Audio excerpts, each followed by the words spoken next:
What's up, everybody? Welcome to the Geek Tank, a podcast about the world of video games. I'm your host this week, Joshua Mobley, and of course I'm joined by my two good friends, Dave and Kyle.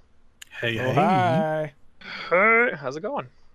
It's going fantastic. What about you, sir? We never ask back. How are you? Doing pretty good. Doing pretty good. Just had some spaghetti. Put a little spaghetti? No, I made it. It's my spaghetti. Your spaghetti. Yeah, Inception. Put some Parmesan on it. Put a little sriracha in there. Give it a little spice. It's good stuff. This is continuing the narrative, by the way, that every time we ever talk, you're always cooking. Well, you always call me at That's like by no means those false. times. This is not my fault. This is your fault. I don't know if it's anyone's like fault. Nope, It's just, it definitely is. it's just something that I'm happens. blaming you. Oh, good God! In my head, you're just In constantly my eating. vision. That's what you're gonna say. In my vision of you. My vision. I have every single night. Oh my God, dude. That's really funny. Anyway, yeah, it's been an interesting week. Also, in Destiny today, I finally got the frickin' Thorn bounty to drop after like 4 weeks, so that was nice. Okay. So I'm looking forward to that, and yeah, I guess Hey, we'll did get anybody moving. see that Power Rangers movie trailer? Oh my god. Yeah, it was cool. That looks so good. It I'm did look. down. I'm like I'm super fucking surprised down. that I didn't hate what I saw. I am 100% on board. I was already going to be making a lot of excuses for it, but I'm like 100% on board at this point. Dude, I don't even care. Yeah. 100%, yeah, like you said. I was very, Yeah. very, very, very, very skeptical, and then after watching that trailer, I went, you know what? That looked pretty cool. It's gonna be fucking dope. Yeah, it So looked ready. pretty dope. Looked pretty dope. When are they gonna make the tie-in game? Get the Green Ranger in there. Oh my That's all God! Can you imagine if I hope that's just- Rocksteady made that game? Oh my god. If they actually Jesus Christ. Okay. Oh my goodness, dude! I want them to actually like take their time with it though. I don't want to make like a Yeah. like I don't want like a shit tie-in game that's just like, poorly Go put back together. to the originals if they're gonna do Yeah, I would. Yeah. You know what's a great Power Rangers game is the one on SNES. that. The beat 'em up one. Oh, The yeah, beat 'em yeah. up where like there's Yeah. also the Megazord battles and stuff. Man, Shit, man, that's been forever since I even. yeah, like the thought about last that game. boss is like a fighting game where you're a Megazord. Jesus How Christ. cool Oh, yeah, is yeah, that? I know what you're talking about. Yeah. Ah, that game's so awesome. Yeah. Enough about Power Rangers. Before we get into the news of the week, ladies and gentlemen, we are the Geek Tank, a show where we dive right into the trenches of the gaming industry and give you our brutally honest opinions. You can find us on YouTube, iTunes, Stitcher, SoundCloud, and every other podcast platform every single week. If you like listening to this, please make sure to leave us a like or a favorite or a subscribe or something like that.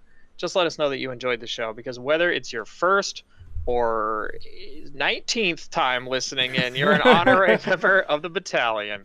And also, we put up a brand new video every weekday on our YouTube channel. So go check that out. Yeah, other the videos, first part things. of the crossover Dark Souls Let's Play between us and the Platformers podcast. Special thanks to Brian for being on the last episode. Yeah. Went up. So you can go watch me as a sorcerer Google how to cast spells. No, I'm kidding. I cut that out. But Now I get everyone through knows. basically the first boss as a sorcerer. Also, don't forget about the Halo playthrough. Still going on that. Yes, and the Dave and the The Dave. Dave. The playthrough of Halo 1 where Dave and I are playing through it is next week is the halfway point. We're still going strong, so That's the flood level. go check that out. Oh God. Yeah. It's going to be It's fun. gonna be me whining about the flood for 30 minutes. Anyway, yeah, check that out, and it's time for news of the week.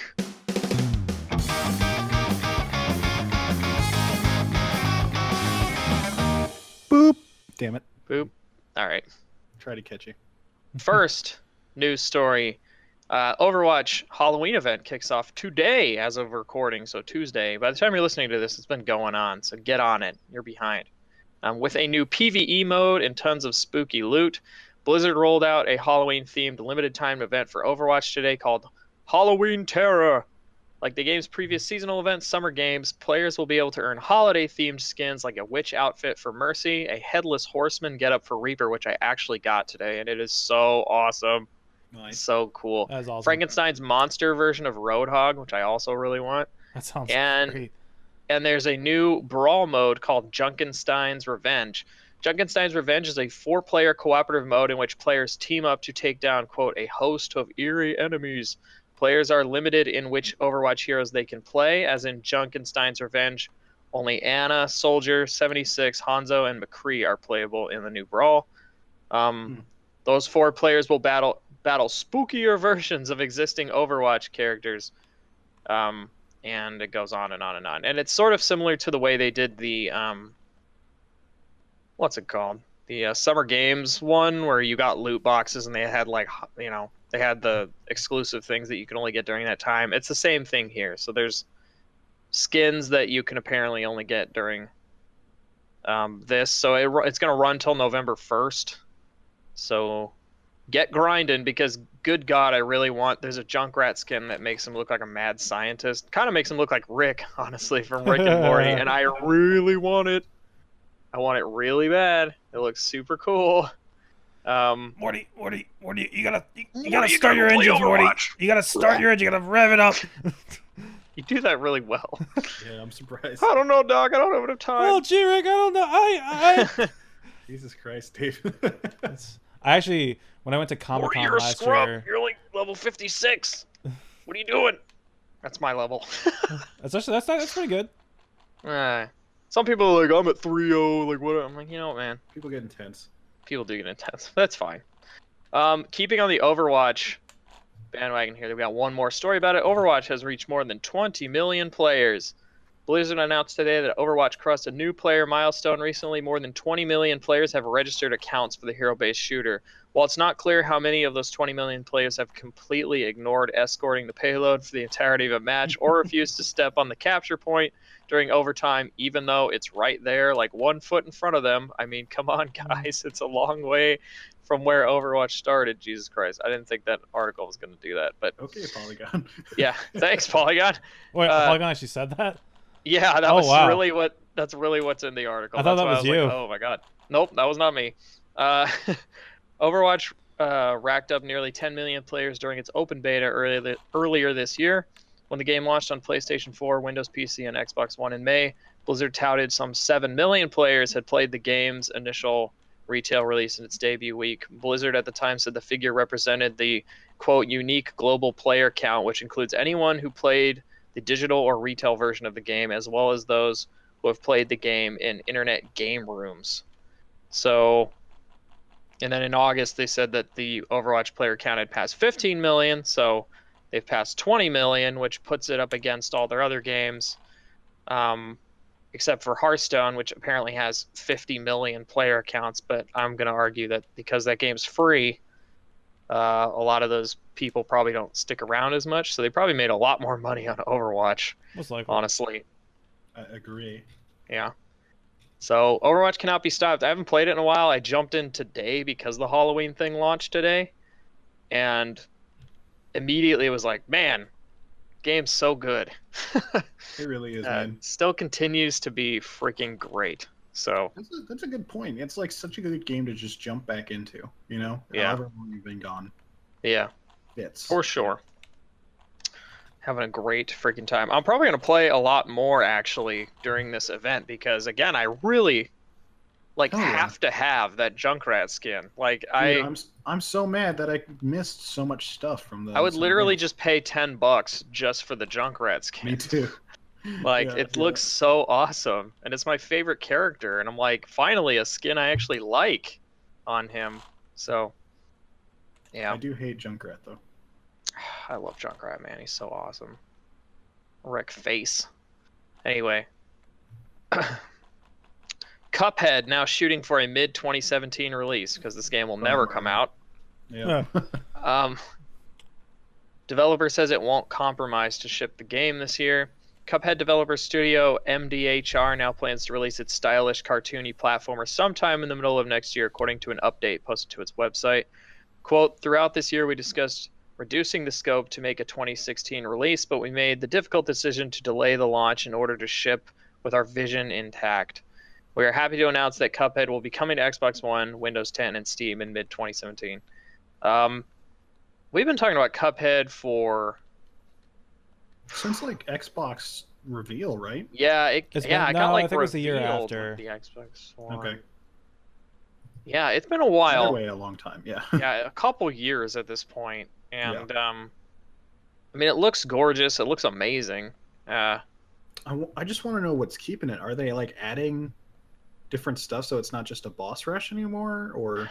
Yeah, I don't know. Are they? Yeah, because are they adding new features or modes, or are they just having trouble with? I don't know. Yeah, it's a good question. But either way, it looks amazing, and I'm sure after it's done, no one will ever try to do whatever they're doing again because like lesson learned. Because it just seems like, I mean, it's such a novel and cool idea. I love like classic cartoons and the way they look. Fuck yes, man. And it's such a great idea for a game. But it seems like because of that, it's just like that's been hampering its development for such a long time. So yeah, I mean, normally I would totally just be like, "Hey, I want to play this game so bad, hurry up!" But like, because of recent other news that we'll get to later, I'm just gonna take time, do what you need to do. Yeah, just make that game for sure. And also, it just looks so good. I want it to be good. Yeah, yeah, definitely. Anyway. Replay Red Dead Revolver on PS4 right now. Red Dead Revolver is now available to download on PlayStation 4, making it the latest PlayStation 2 classic to get a revamp for the contemporary set. While not quite as beloved as its successor, Red Dead Redemption, the action-heavy Western arrives with open arms from those who expect its launch weeks ago.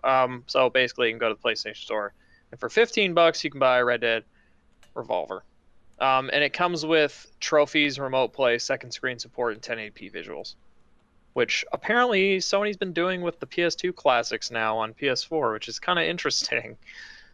Because they just released Hot Shots Tennis, and that has trophies or something in it. That's interesting. I mean, right? Yeah, seems kind of odd. Yeah. I mean, it's cool. Didn't they do that with all of them? Didn't they do what with all of them? Add trophy support? Not when they were on PS3. That's why this is like a new thing. No. I mean the PS2 collection stuff. All the PS2 and PS4 stuff has been trophy support, right? So far, yeah. That's what I can tell. From what I can tell, yeah. Okay. I was just confused on what we were saying. Sorry. Yeah. On PS3, they weren't, but now they are. Yeah, but they didn't have any PS2 on PS3, Josh. Yeah, they did. There were PS2 classics on PS3. It was only PS1 and PSP.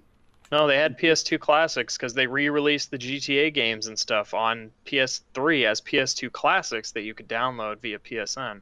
What? Yeah, dude, they re-released like the Cars game and like a bunch of stuff. You don't even know, bro. You don't even know. Obviously not. You don't. Get on my level of knowledge about really just random stuff on PSN. I just can't. Anyway, Star Citizen's single player has been delayed again. No date given for the release of Squadron 42. This year's CitizenCon, which I guess is the Star Citizen convention, celebrated the 4th anniversary of the beginning of the Star Citizen development process, which is insane. But jeez, the game. I mean, you can play the game right now. Right. And I saw a GIF today of that game that blew my freaking mind, and I was like, maybe I should buy in. It was of a jump ship over. You're in a planet in your ship, and they point up at another planet and activate something, and they literally do like a warp drive thing to the other planet, and my head was like, I was like, oh my god, that's amazing. Star Citizen's like really that game looks amazing. My dad's been playing it. He says it's pretty. He says it's weird, but like once you get used to it, like it becomes super cool. So yeah. But I needed like a joystick. Like yeah. I would definitely need to get a joystick for it. Anyway, continuing on, Chris Roberts' team at Roberts Space Industries was expected to have the first episode of Star Citizen's single-player module called Squadron 42 available in the fall of last year. That release window has slipped again and again, with news of the latest delay coming from Roberts himself. Quote, "We want to do it right. It's really important that we do it right." As much as we wanted to have Squadron 42 for this year, it's not going to be this year because for all the polish we need to do, I don't know, whatever. That's what it says. It still needs more time. Don't send death threats to the messenger. Yeah. Yeah, and then they ended it with the demo of what I just described, like the jump engine, like from between planets and stuff and all that. So very cool. Like I said, you can actually play Star Citizen right now in its alpha state. You have to buy into it, and I think the cheapest ship you can buy is $40, which isn't that bad. I'm gonna have to check again, but I have no clue. yeah, I remember looking into it at some point, and you can buy some expensive ships. I know that for sure. I'm trying to see where it's like pledge now or whatever, and you get a. This game's the biggest Kickstarter game. Yeah, right? it's 100 and something. Yeah, so the cheapest ship is the Aurora MR SC Starter, and it's $45. Okay. And with that, you can, like, if you buy a ship, you can literally, like, play the game. And let me go back, because I saw in the article it said how much money it had raised, and it says $127 million is how much it's raised. Jesus Christ. Yeah. It's a lot of money. And that wasn't all on Kickstarter. I think it made a couple million on Kickstarter. And then it continues to make that money on just people buying the ships. So when you buy a ship, you know, you are literally like kickstarting it in a way. That's how they're kind of doing it. Interesting. Yeah. So and this game just seems incredible, like mind-blowing. The same way that like No Man's Sky does, but in a more... Well, it seems like the way people thought when I saw that jump ship thing, I'm like, this is what I think people thought No Man's Sky was. Yeah. Well, now, don't oversell it. Yeah, not now. Don't. Because a lot of people thought some crazy things about that game. I know. But that's what I'm saying. Like, but when I see that, I'm like, oh my God, like they actually kind of pulled it off, you know? No, yeah. It's mind-blowing. Yeah. So I'm excited for it. Like, it's PC only at the moment, right? Yes. And my PC will not be able to play this probably. Probably not. Yeah. Yeah. Any sufficient level. So yeah. Another thing about the campaign, the Squadron 42 campaign thing that people should be aware of is that they got like some like crazy acting talent to do mocap. They got Gary Oldman and Mark Hamill. Yeah, I was gonna mention Mark Hamill. Yeah, that was like. Yeah, Gillian Anderson, Andy Serkis, Ben Mendelsohn. That's a lot of money they're spending for that shit. Yeah, and they're all good actors. Yeah, yeah, that's all like crazy. That's all really high-priced good actors. Yeah. Yeah. So for the single-player campaign, I wouldn't be surprised if they bring the single-player campaign to consoles, but I would be surprised if they brought the multiplayer. Why do you say that? Like the overworld thing. Like, I don't know, maybe there's some kind of limitation that maybe they can't handle on the consoles because they made such a big deal about No Man's Sky, like, you know, using so much power to like do what it did, and this seems to be like doing 2-3 times what that was doing. So is it procedural? No, they'd have to make one for the consoles only, probably. Yeah, which, you know, just downscaled a little bit, you know. From what I understand, I don't think it's procedural. I'm gonna actually. Procedural, then what's the problem? It's just a bunch of data. Okay, they might be because they have a thing on their YouTube called Procedural Planets 2.0. Who and I'm gonna knows? But they look really cool. Like, the graphics in this game look freaking this game amazing. Looks fucking insane. Like, yeah, No Man's Sky has sort of that like stylistic vibe to it, and this just looks straight up realistic. Yeah. And also, I like how the HUD is like super minimalistic.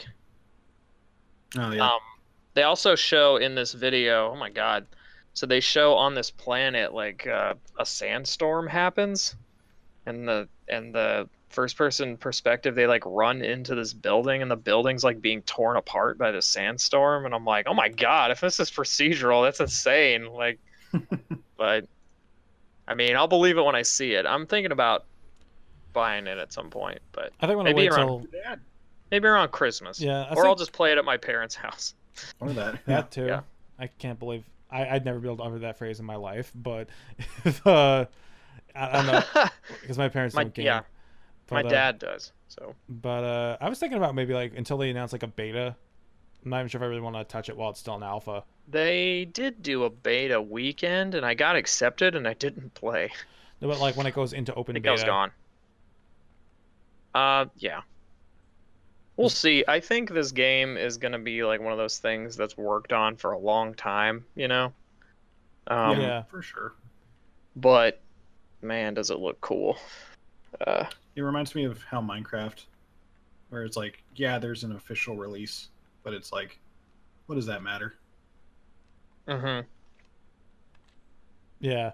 Yeah, it was so popular in its beta, it was like, you know. Yeah, like the 1.0 doesn't really mean much. Because they're still working on it, still doing things, Always improving it. still messing. Yeah. And that's Yeah. one of the benefits, I feel like, of games these days. Games these days. These days are Video much better. games. These kids, these children. All right, let's get away from Star Citizen though. We could wax poetic about it all day, but Prey got a new trailer, and by new trailer, Whoa! I mean that it's pretty much the same trailer, except that they revealed that you can play as a woman Whoa! in the game if you want. Whoa! Whoa, dude. Today's Prey trailer is essentially identical to the gameplay trailer that publisher Bethesda Softworks released during Gamescom, except that Morgan is a woman this time around. Developer Arcane Studios revealed earlier this year that Prey players will be able to choose whether the game's protagonist Morgan Wu is male or female. This decision won't have an impact on the story. It's simply a matter of player preference.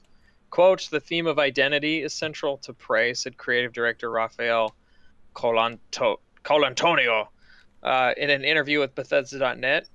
Who is Morgan Wu exactly? We want to give you the freedom of being a man or a woman, but we also don't want to limit who you become when you make that choice.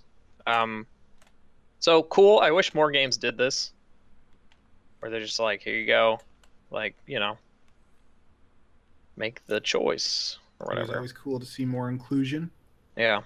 And yeah, it's pretty dope. It's weird that like they didn't just say that from the onset. Yeah. I wonder if it was something they hadn't finalized and then they did. And I mean, like, I'm all right. sure, which is Yeah. always weird to me. It reminds me of correct me if I'm wrong, but I'm thinking that Assassin's Creed Syndicate did not first get shown off without any mention of the girl character, and then Of she shows Evie? up later. I mean, when it got leaked by Kotaku, it was just Oh god, Jacob. yeah, you're right. I forgot. There And was then a when they giant leak, actually- like, a year before And then when it they came out. actually revealed it, pretty sure they had the whole brother sister thing. Okay. Yeah, but they like downplayed the fact that you could play as Evie. I remember they were saying they made it seem like it was like her own missions and they were like DLC or something. Like it didn't matter, you know. But then when you played the That's game, you could origin play like story. 90% of the game as Evie Oh, I if you didn't know wanted.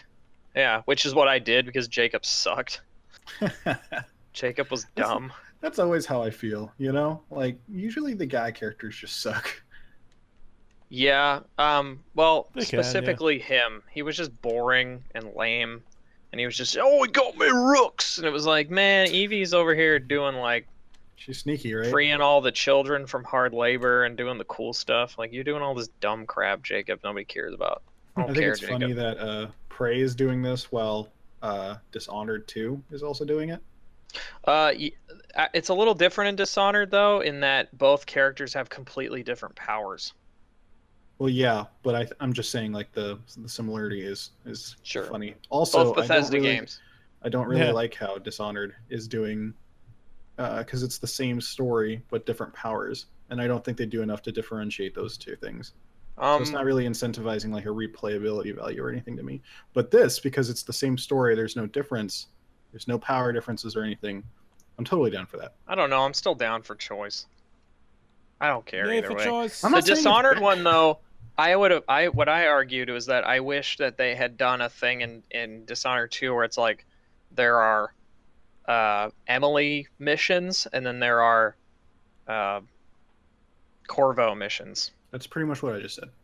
I know, but I do wish that that's what it was, but I don't really mind that it's what it is, honestly. I'm just saying it doesn't incentivize me to play it again.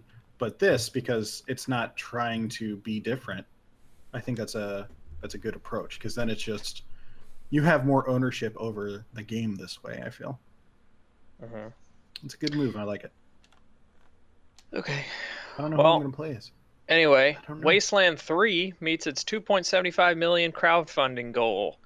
And I brought this up because we actually talked about this game last week.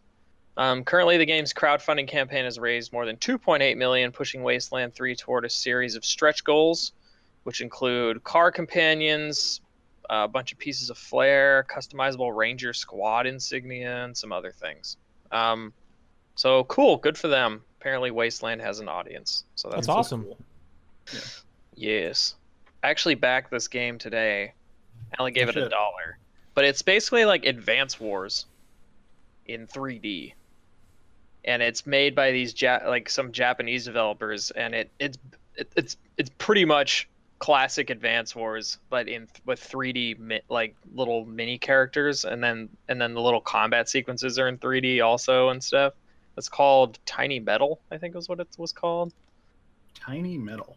Yeah, it only has like a week left, and it needs like 10K, but it looks awesome. And they actually have like a prototype that you can download Never even heard of on this. the Kickstarter thing. Yeah, You said it yeah. looks Tiny good? Metal, an indie turn-based tactics game by a bunch of grizzled Japanese devs. That's what it says. Okay, that sounds cool.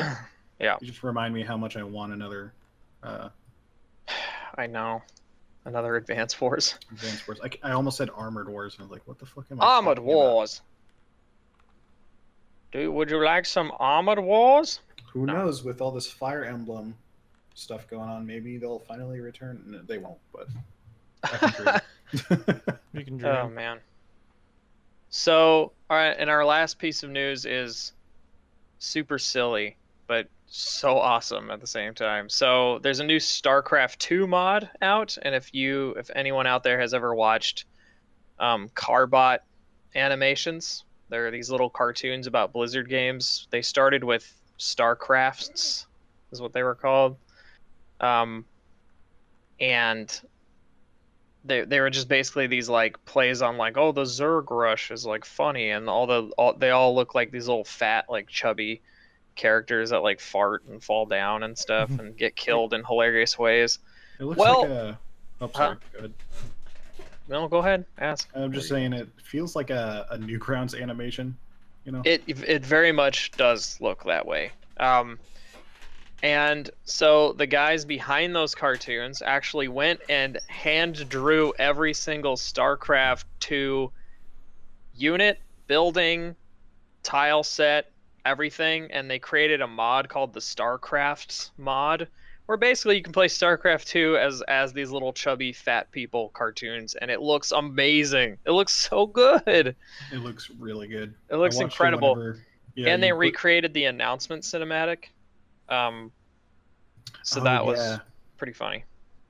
I will say, I totally recommend this. You Yeah, put this I- into Discord whenever, right before the show started. I was like, oh my god, this looks amazing. I started laughing really hard when they were putting the socks on him, because like I remember the cinematic where they're like attaching all the metal Vividly, to man. I watched it Tychus so and many stuff. times, It's yeah. like they're putting socks on him, handing him like a donut and stuff, and it's like brr, bum, bum, bum.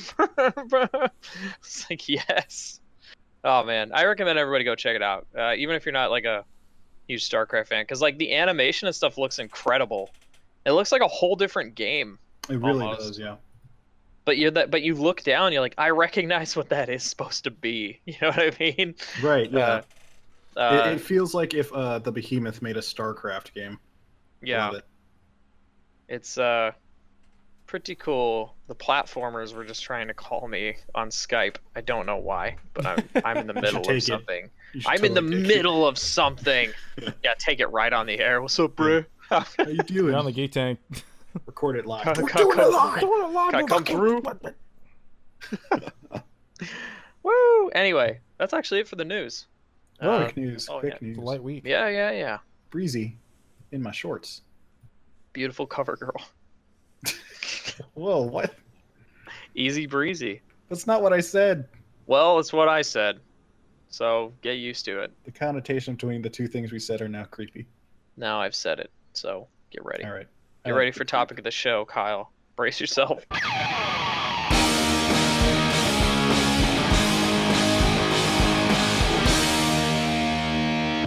All right.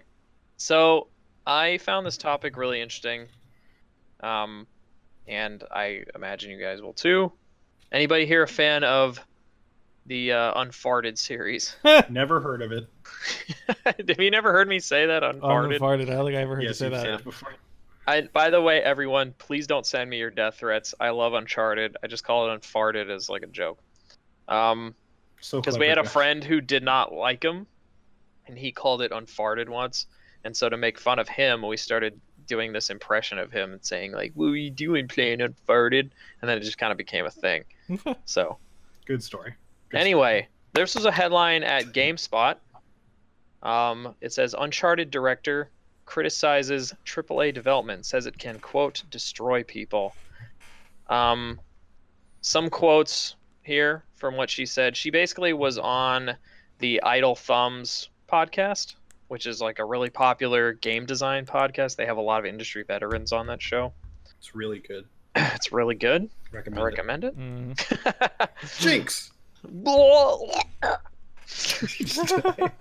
what happens when you're the host. So here's a quote. Here's a good quote. The whole time I was at Naughty Dog, 10.5 years, I probably on average, I don't know if I ever worked less than 80 hours a week. There were expectations where it was like, okay, let's get a couple days off, but I pretty much worked 7 days a week, at least 12 hours a day. And then she continues, I mean, Naughty Dog is pretty notorious for the amount of crunch, but obviously in a leadership role, you try to do even more. We've all joined this industry with the hope of affecting people, touching them in some way, which is why we work so hard, sometimes to destructive outcomes. So in this game, I really wanted to explore that, to use the pulp action adventure story as backdrop. I think she's talking about Star Wars or Uncharted. Oh, it seems like Uncharted 4. to Yeah. a different quote. She also goes on to say,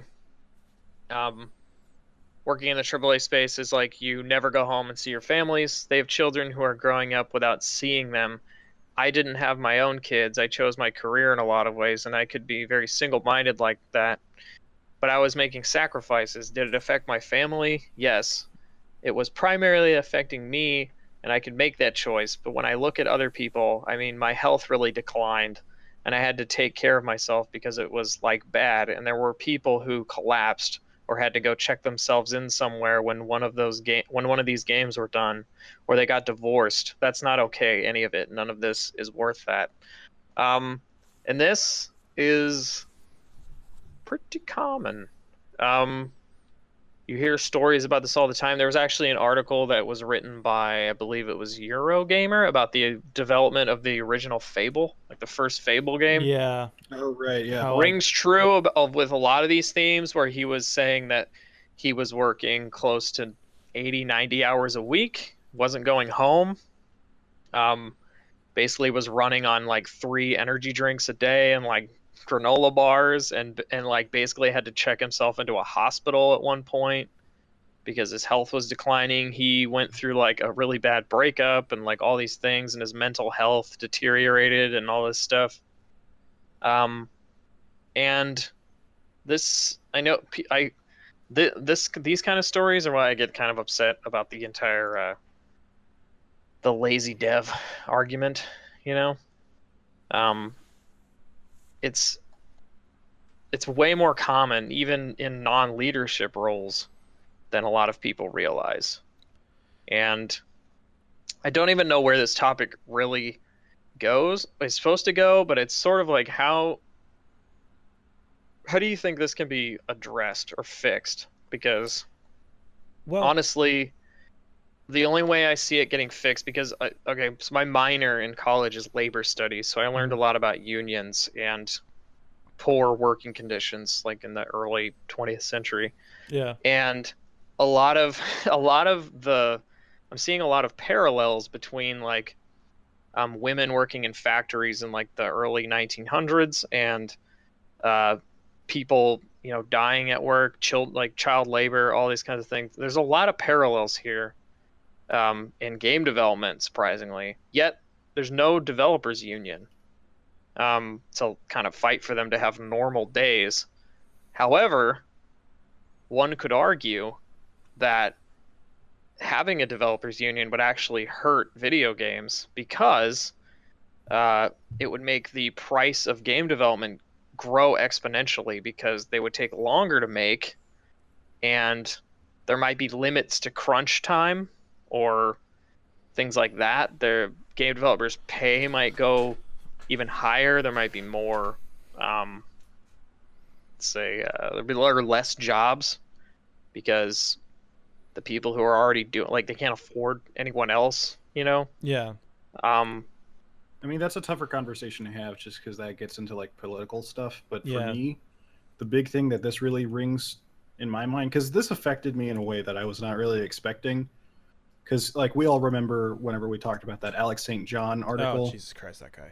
right? Like Yeah. of him coming out and that pretty fat much dude? criticizing, yes, the fat guy, The fat guy. Yeah. Yes. criticizing game developers, and of course his daughter came out, who I think is in STEM. Is she in game dev or is she just a STEM? She is, yeah. Okay, so like she came out and with her own piece, pretty much just saying like, my dad can be an asshole a lot of the times and stuff like that, but it didn't affect me like the way that this interview did, because like I don't know anyone personally. Like I do know people that are in game dev, but like no one super personally. And so like I normally don't ever think about it. I'm an avid gamer. I purchase tons of games, and I get upset when games are delayed. The normal sort of things that we all experience as audience members for this medium. But to see this tied directly with like a game series that I personally love, like Uncharted, and to see how good those games are at what cost, and that just made me think about games in a whole different way that made me feel a little gross, because I think you can point fingers and all of that stuff. People might say like, oh, it's on the publishers, or oh, it's on the development managers and stuff like that to figure out how to fix this. But in my opinion, a lot of this weighs on us, because like we are always wanting more and more from games. We're always wanting faster development times. Like one of the things that we were promised at the beginning of this console generation was that now that the PlayStation 4 and the Xbox One were working off of x86 architecture, the idea was these are going to put these on a level playing field. It'll be easier to make games. We'll get them out faster. Of course, that hasn't been the case. As games become better looking, with more games getting solid 60 frame rates, higher resolutions, more polygon counts, we're looking forward into the future beyond just Scorpio and PS4 Pro, but the next console generation after that, that's going to be an even bigger leap. And it's like that takes so much more time, because you think about the jump from SD to HD, like all of a sudden the work for an artist more than doubled. And it's something that I never really thought about in that way. And I've seen so many, behind the scenes making of video game documentaries where it's like for instance, one I always talk about because I watch it so much, like the Halo 2 and the Halo 3 behind the scene makings of Halo 2 does a really good job of showing how difficult that development process was, but it doesn't show you how it affects anyone. And Halo 3 does a better job of that, I think, because it shows like the crunch time and the timeline of the development. And it's like, you see people coming in like in the very early morning and leaving at the very late of night. And of course, Josh, this is a good episode for you to host because you know this very personally. And it's just, it makes me think. Do. Yeah, it does bother me, especially just because, people are making these games and like Amy Hennig said, like people get divorced over this. And like, is that worth like great art, even if it's just entertainment? Like to me, no. Like if you told me that we could just erase Uncharted or whatever games that I enjoy and just be like, hey, we're going to, just pretend that we developed those normally, and they took longer or they weren't as good or whatever, but they didn't cause any, the problems that an 80-hour work week versus a 41 would. It's like, yes, do that, because this is something that I think we need to deal with as an industry, and we're not. Yeah. And a lot of it comes down to is again, the lazy dev thing. Like, no developer is lazy. And like when a game is bad, it's not because they didn't care, it's because it just didn't work.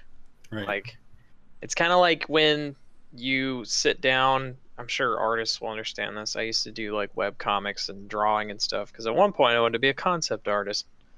And you sit down, you have an idea in your head for a picture, you start drawing, and by the time you finish, you're like, well, this sucks.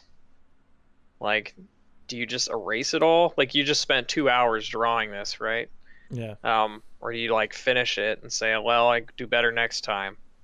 Like, now imagine that on the scale of an entire game development. You've been working on this thing for 3 years, and everybody's done. Multiplayer's done. The engine team, they're all done, and they're all shoving the puzzle pieces together, and they find out like, oh, this is only kind of like a 6.5.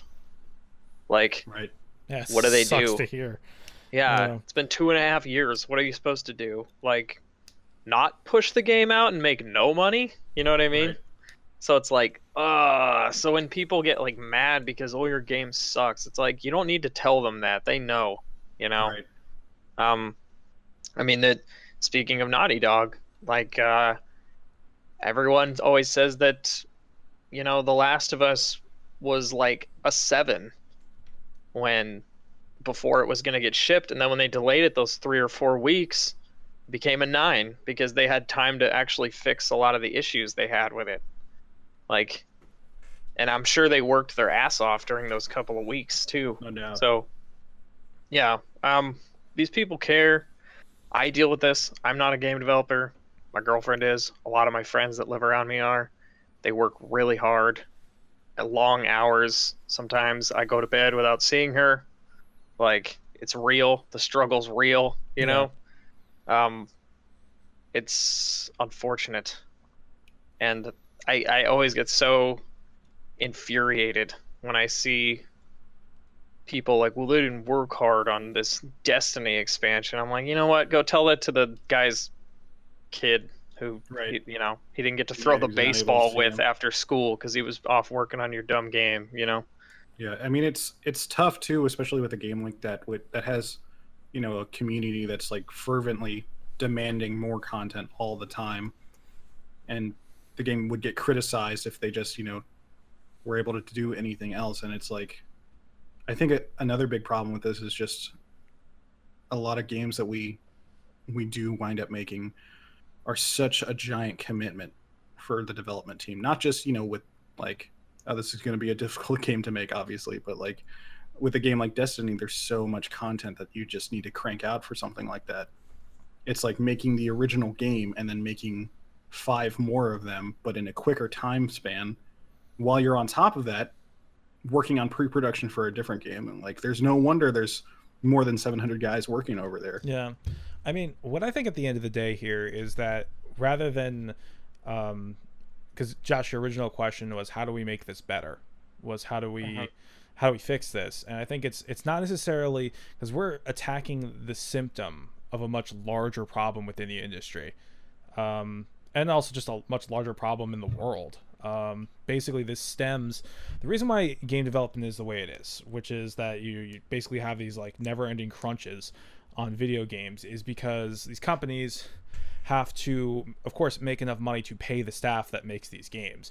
So they can only really have most companies can only really put these games 2-3 years of development. That's really how much time they can allot before they start to take losses.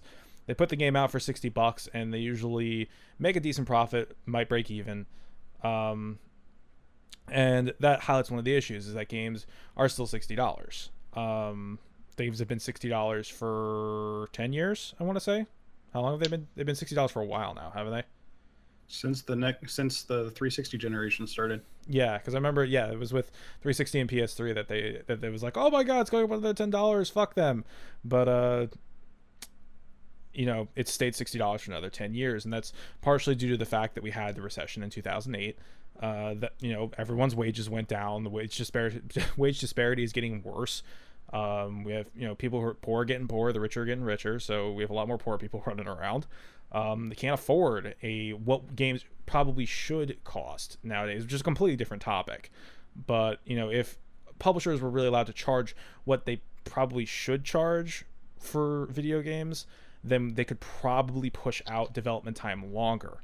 And then if that were the case, then we could have less of this crunch time for developers. But because of this, economic, stranglehold that's happening to most businesses in America, most people in America, and also around the world, that, they have to do it this way. And it's, it sucks. And, I definitely feel for the developers that get caught in it, because it's, it's unfair. It's, it's borderline, it's not slave labor. They're getting paid for it, obviously, but it's, it's destroying their lives. It's abuse. Yeah, it's abusive. Definitely. And, but at the same breath, when something comes out and it's bad, the immediate response is of course, from gamers is, well, this sucks. I don't want to play it, or, screw you guys. This is bad. And really the response of fuck you, I worked really hard on this, doesn't really apply in any other field. So it doesn't really apply here either. If the game's bad, the game's bad. But, I'm not saying I don't feel bad for them. I'm just saying that, despite how hard someone works on something, that doesn't change the fact if something's bad. Yeah, I don't think a dev would ever argue. If they make a bad game, they probably aren't really thinking about it, unless, it was a serious project. That, like, I feel like Sonic Boom, like the first one, I'm sure the dev team on that, like, whenever it came out and was really bad, they were probably like, yeah, we get it. Probably not going to, I don't know. I don't want to speak on their behalf, because who knows, maybe they did pour a lot of fucking heart and soul into that game. But something that I always think about is, like, you think about other entertainment mediums that have ridiculously high, price tags to them, like film industry, right?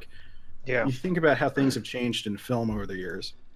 And productions have gotten bigger, marketing budgets have ballooned, but it's not like they're, they take longer times to make movies because they're always constricted to like a similar sort of time frame. Mm-hmm. Movies aren't going to really change too much beyond that. But for games, there's so many games these days that take way longer to make, because we're still trying to restrict these to the same standards that we were using 10, 15 years ago for games that were easier to make than back then, even still used the same crunch times that we're using today. Yeah. And that it's just like this ballooning situation that we continue to see. And it's like,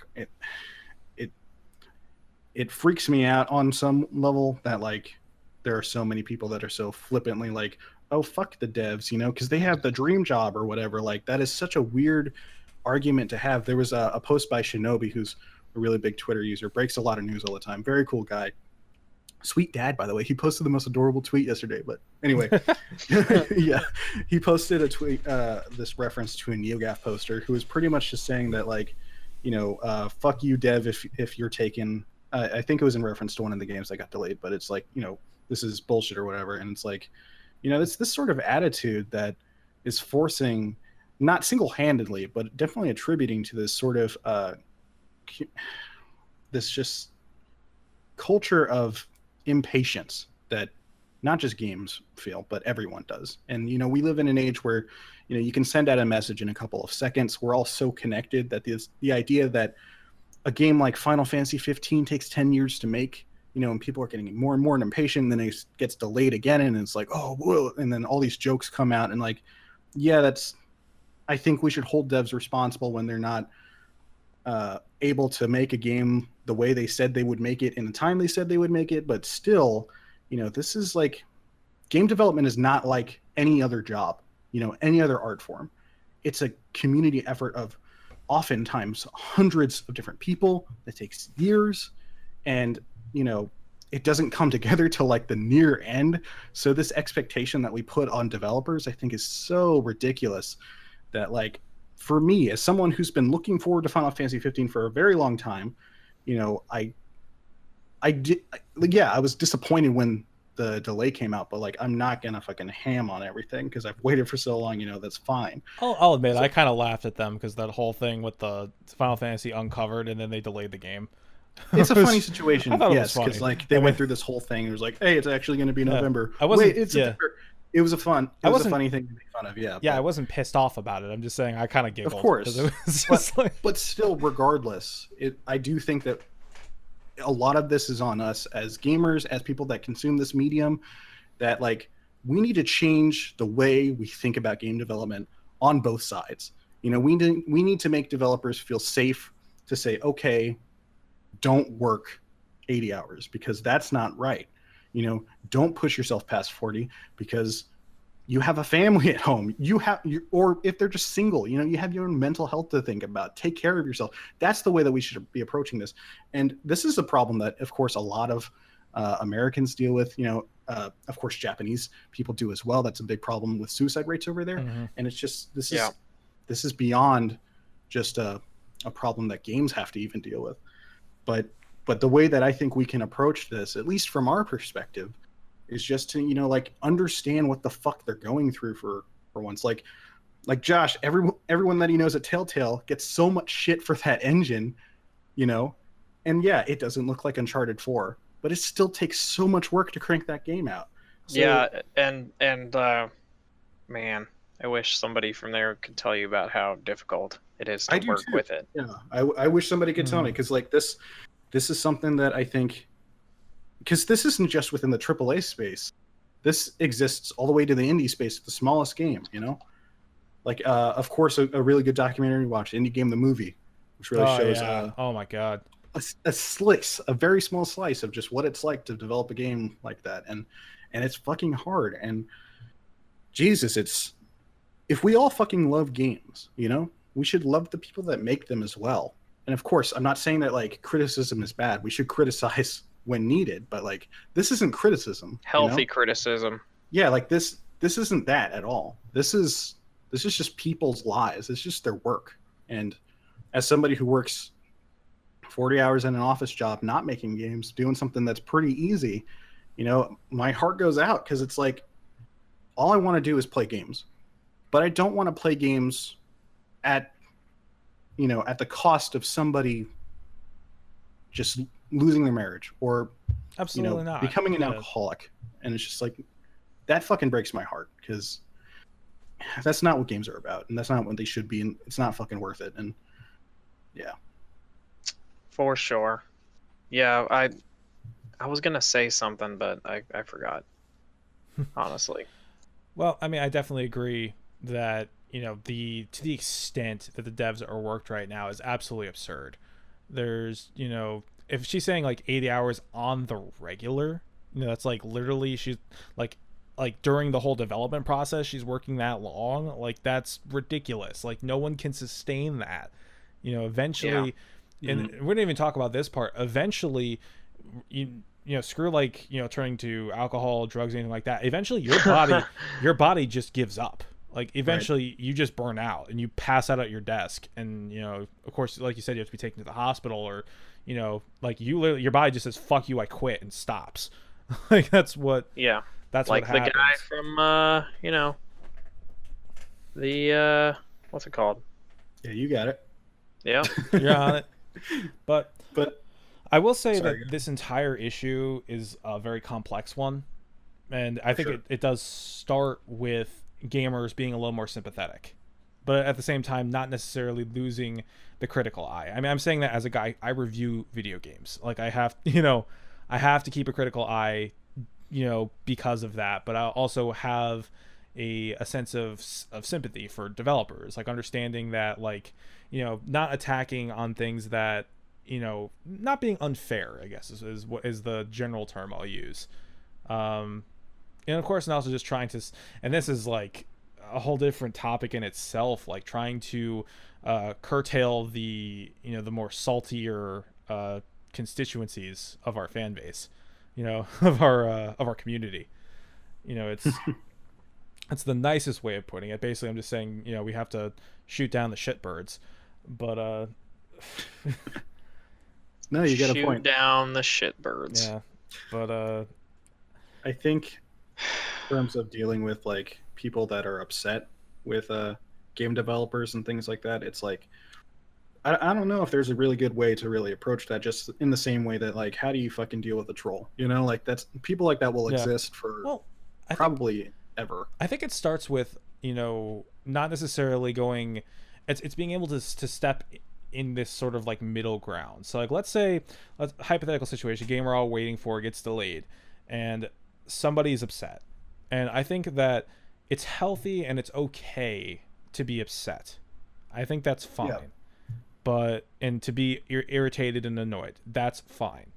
But where I draw the line, and I think we all draw the line at, is when they start attacking the developer, and when, of course, when they get fucking death threats, like Right. like Sean Murray, like holy fuck, are you kidding me? Like it's like at the end of the day, like we're all talking about like our part of our mission here is that we want to see video games taken more seriously as a medium, but at the same time, they're just fucking video games. Like you're not gonna die if you don't get to play The Last Guardian this year. I mean, granted, that would be ridiculous, and I'd laugh at that definitely if it got delayed again. But but I just fucking laugh about it because it's just funny. It's not like it's not ruining. It's different than getting in someone's fucking face about it. And I do want to reiterate that, like, yes, there is a very big difference between being critical and then being straight up at just a bad guy about it. Because we all work in this field. Like when I review a game and it's disappointing, yes, there's someone at fucking fault there, but it doesn't mean that I'm going to go out of my way to be like, hey, this guy didn't do a good enough of a job. Because like Josh said, most of these situations come about because the ideas that were in place just didn't work out. It's not because someone went out to make a bad game. And I think the attitude that a lot of gamers have, because this is something that has run through the community, for years now, where we've been dealing with a lot of people that just, because games are so interactive and stuff, we have an ownership over these games. And I think we sort of get in our own heads a little bit too much, in that, we feel like we are owed a better game. Like the outlash that came about from Mass Effect 3. I hate that ending. I want to be very clear. I very much hate it. I think it's the antithesis of what the entire series is built up to. I know other people like it, but I had my a whole very point, harsh reaction to that, by the way. We know you do too, Dave. Yeah, we know. But like, still, I am the opposite, but we're gonna never talk about it again because the show will be 400 hours. That's why I said people disagree, and like that's the thing. Opinions are great, but the point, being like, Mass Effect is still a game that they wanted to make. Whatever decisions they made after that, even, that's their decision. So the idea that like people are getting so upset and in people's faces about the hard work that they did, that required so many hours, that is one part of the story. The rest of it is how so many people probably went through so much hardship over a game, and that's not fucking worth it. And we don't need to put up with it anymore. And how do we communicate that games don't need to be like this? Like if we have a massive AAA game that comes out and it took 6 years to make, for instance, I'm fucking fine with it, even if it turns out to be like the Order 1886, because I don't want people to have to go through that sort of a trouble just to make a fucking video game for me.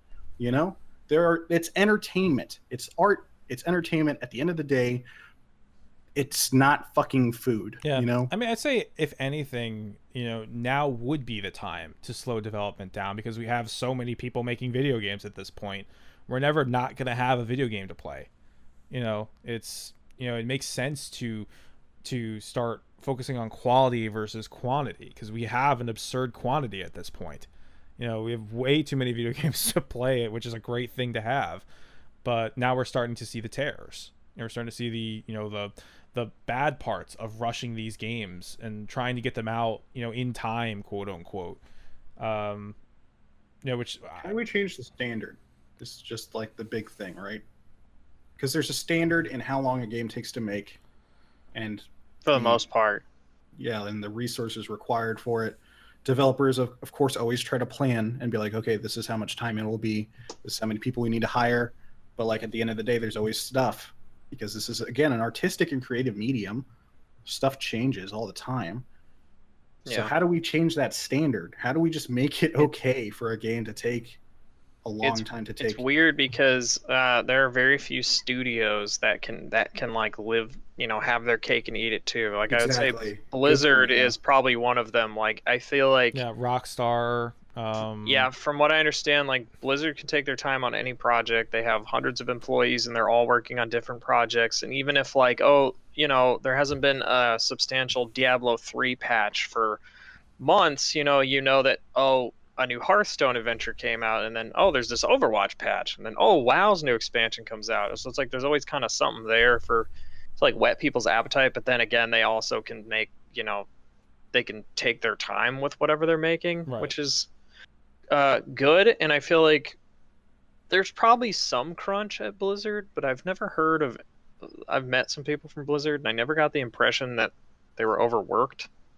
They always seemed like, I just go to work. And I mean, I don't know about Blizzard specifically, but Dave, you brought up Rockstar, and that's a place that I know for a fact, because just stories that we hear all the time that come out, where it's like, it's fucking insane working at Rockstar. Yeah, it's like cocaine hits every 15 Well, minutes. besides the Wolf of Wall Street sort of stuff, it's like Yeah. there are long hours and stuff like that, and they don't make games very often. A lot of harassment too.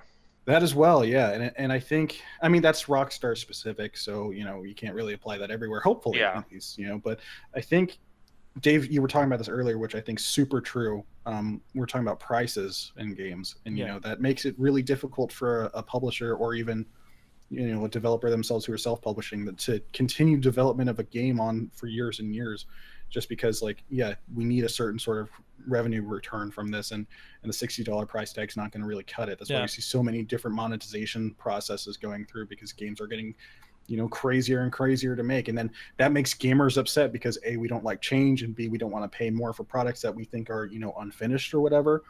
So again, I know tons of people who are very upset at the idea of playing a game. Oh god, what's the fucking word whenever it's like an alpha and they release it, early access, beta, early access, yeah, like a game in early access. I can't believe I couldn't remember that fucking word. So a game in early access, so many people get upset about that idea, even though in all truth it is just a different way to gain monetization during the process of making the game, which is probably the only way a game like Ark Survival Evolved would have gotten made. And I think I understand that people are upset by early access because it can be a bit deceiving, but I think we put so much emphasis on ethics in game development, and big air quotes here, and I think that's got a lot of problems to do with it. I think how we have treated pre-games media coverage is a big part to do with it. I think how we've just treated game purchasing for years has to do with it. But for me, anyway, it just all goes back to what I was saying earlier, just about changing the way we think about this sort of stuff. And I'm not trying to say that we need to be overly sympathetic with these developers. I'm sure that they would love it if everybody was constantly sending them good vibes. But all I'm trying to say is that the idea that somebody goes through the hardships that they do just to make a game, that does not need to fucking happen. And our idea of what a game takes to be made, or what it even should be today, I think we need to fucking scale it back, guys. So just bring it back, because yes, I want beautiful looking games too. I want them on the bleeding edge, and technology advances at such a rate where it's almost impossible to catch up. But just I just want good games made by good people that have good lives, it's hard. Yeah. I mean, it's some kind of perfect world type stuff, but it's something we can all work towards and try to spread the word on. But at the end of the day, there's no quick fix for it. Well, yeah, of course. Yeah. But this story, for me anyway, it's changed the way I look at stuff. Yeah. Yeah, me too. Hard hitting, heavy stuff. So everyone out there, just remember, devs are people too, and their families suffer for your. Can we start hashtag Hug a Dev Day? Hug a Dev. Oh my god, that's a great idea. I think there's Thank a Dev. I think there is Thank a Dev Day or something like that, but I don't know. But that's a great idea, I think. Yeah. No doubt. Geek Tank sends support. Yeah. Go out, battalion. Be good dudes. All the devs and dudettes. Be And all dudettes the and dudes. I'm a dude. She's a dude. He's a dude. We're all dudes. We're hey! all dudes. Hey. That is funny. Oh, good Anyway, brother. What an episode. yeah, it's a hard-hitting episode about Overwatch and Star Citizen and unionizing the game industry. And anyway, that's gonna do it for our show. Remember, folks, you can find our show on iTunes, Stitcher, SoundCloud, and other podcast services. Remember to hit up our YouTube channel. We put up a new video every single weekday, so be sure to head over that, check that out. You can also go to thegeektank.com and find out a bunch more information. You can follow me personally on Twitter at the Jawa Josh, and you can follow Dave. Where can people follow you? Film it at Heavy Metal Bake Sale. And Kyle.